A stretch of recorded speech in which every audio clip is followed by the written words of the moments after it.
business as you would if you were not certified. A lot of businesses get certified and they put that certificate on their wall. They forget that they're certified, or that's the first thing that comes out of their mouth is, I'm a certified ACDBE. You still have to market your business for what your business does. Certification is a caveat. It's kind of like that cherry on top of that nice ice cream sundae. Now, again, you have to be 51% owned and controlled in order to qualify by a socially and economically disadvantaged individual.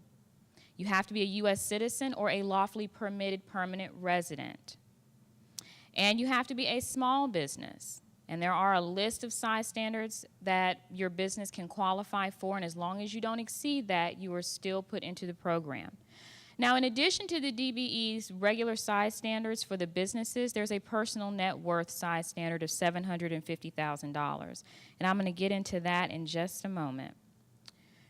For DBE certification, our timeline is 60 to 90 days from the date that your application is complete. So it's very important that if you think, and there were a lot of hands that went up of people that were looking to be certified as an ACDBE, now is the time to get your application in so that you are not running up against a deadline for a particular opportunity. Because I can guarantee you that if you turn that application in and you've got to have it certified in 30 days, you're not going to get it. So it's very important that you be proactive with your certification. Go ahead and put your paperwork in now. Wait your 60 to 90 days, and when you get that certificate, you will be ready. And that will be one less thing that you have to worry about. We do conduct site visits on all of our ACDBE certified applicants. And then we come out after we've certified you the first time, and we do another site visit on you every 3 years to make sure that you're still doing business, that you're still owning the company and controlling that company. Now, this is the list of documents, and there are about 4 or 5 slides in here of documents. It is very, very important that when you turn that application in, every single item that pertains to your business is in that packet. If it is not in that packet, we can't even look at it to start doing a final assessment as to whether or not you qualify to be certified as an ACDBE. U.S. citizenship, permanent residency. Proof of that can be your passport, your birth certificate, your alien resident card.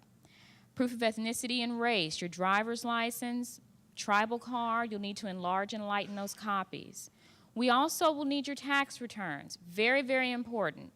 If you are a startup firm and you have not filed tax returns, that does not preclude you from going through the certification process. Okay, you can still get certified as a startup business. If you've only been in business for a year, we want 1 year's worth of taxes. If it's been 2 years, 2 years worth of taxes. So just because it says 3 years, if you don't have 3 years, you can still go through that process. Your resume is another key item that we will need, and we're going to verify whether or not you have the expertise to manage and control that company, both technically and managerially. So there are 2 components to your expertise. And these resumes need to be detailed. You need to tell us what it is that you've done in the past and how that correlates to what type of service or the type of industry that your business is in. Assumed name certificates, if you're a sole proprietor, will be required. If you are a corporation and you're doing business as any other business name, aside from the Inc. that you incorporated with the state of Texas, then you will have to have an assumed name certificate filed with the state of Texas and also with the county clerk's office. We ask for bank signature cards to verify whether or not you have control over the financial aspects of your business. That is a huge red flag for certification. If we review your application and your name is not on that bank signature card, that basically tells us that you don't have control to write checks in your company.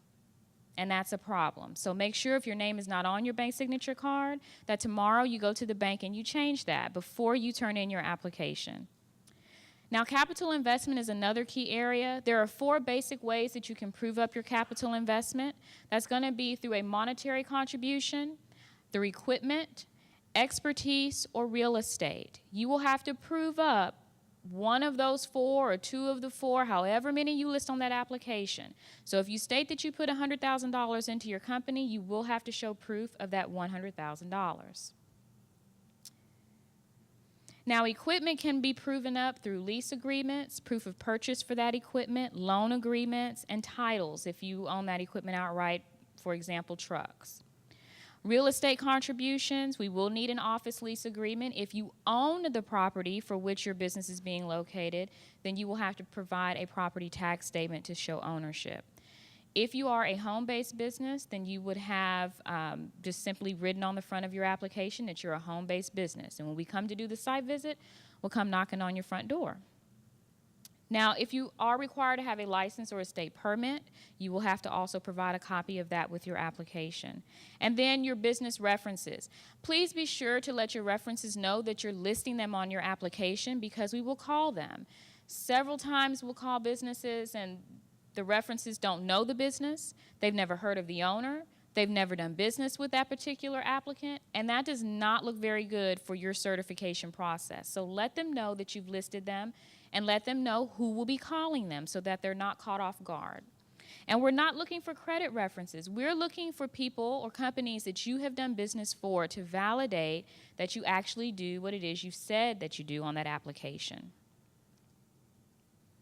Now, if you're a partnership, you'll also need to provide a partnership agreement. For corporations, we're going to look for your articles of incorporation or formation, your bylaws. We're going to look for your minutes, stock certificates, proof of stock purchase, and your transfer ledger. And basically the same thing for the LLC. However, the items are just named something differently. So you have your articles of organization, your regulations or operating agreement, membership certificate, your membership ledger. Not all LLCs are required to issue membership certificates, so that may or may not be applicable to you. And not all LLCs are required to have annual meeting minutes in the state of Texas, so that is another document that may or may not be applicable. And then limited partnerships, basically when we look at a limited partner for certification, we're looking at two firms. We're looking at that general partner that controls the limited partnership, and we're also looking at the limited partnership, which is the applicant firm. So in this case, if you are a limited partner, you will send in double documentation for the firm that you're trying to get certified and also for that general partner. Now, the personal net worth statement. This is something that's very important to you as an ACDBE. The personal net worth statement is going to document whether or not, in essence, you are poor, because you cannot be worth more than $750,000. That excludes the home that you live in. It excludes the assets of the business that is applying for certification. And as an ACDBE, you have a $3 million exclusion. So if there are any assets that are encumbered or will be encumbered to obtain financing to either start up that company or to refurbish it, go in, change things up, you will take whatever has been encumbered to get those loans and deduct that from your net worth, okay? You get a one-time $3 million exclusion. So if you come in for renewal and we look at your personal net worth and you've gone over $750,000, we can't apply that $3 million exclusion again. So it's a one-time exclusion.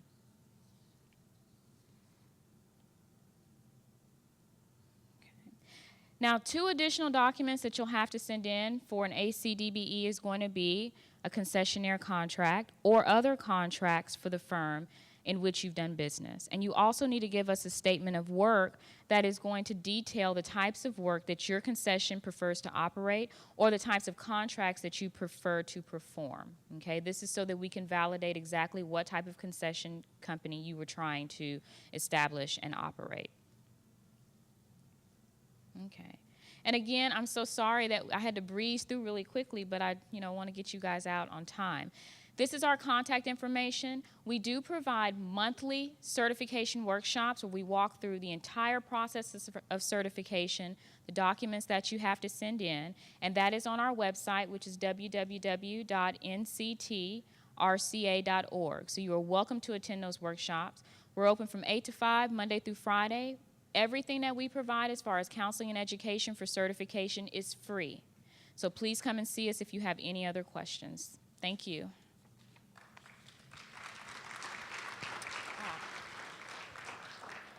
And before I sit down, I have two gifts I need to give away. The first one is to Jackie Troy with IE Smart Systems.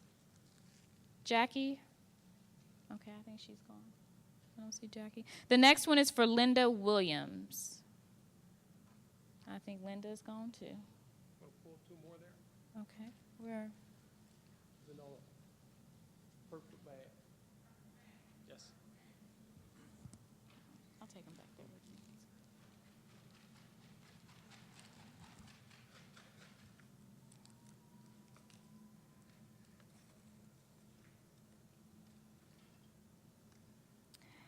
Okay, favored foods, Tamara Hill. All right, Tamara, I'll be over there in just a minute. Let me get another card. Let's see. Metro store fixtures, David Andrews.